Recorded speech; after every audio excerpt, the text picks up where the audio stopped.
किसी का हो धमाका, डीजे संतोष साउंड सेवराहा बाजार का होगा।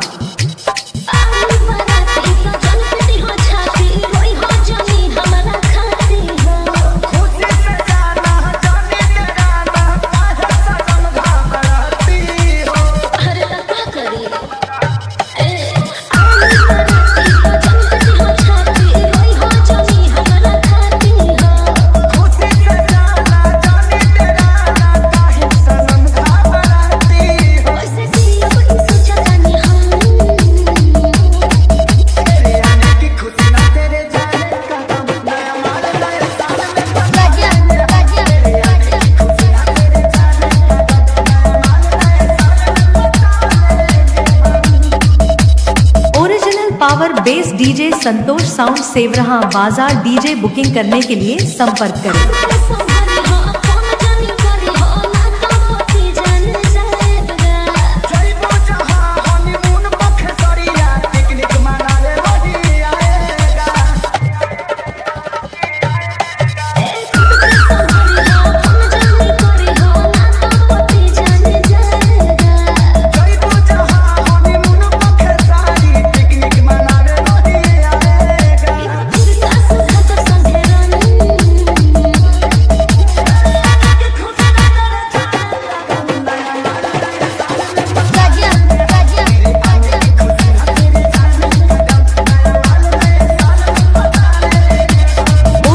Power base DJ Santosh sound Sevraha बाजार। डीजे बुकिंग करने के लिए संपर्क करें। मोबाइल नंबर है 76 672 00 687।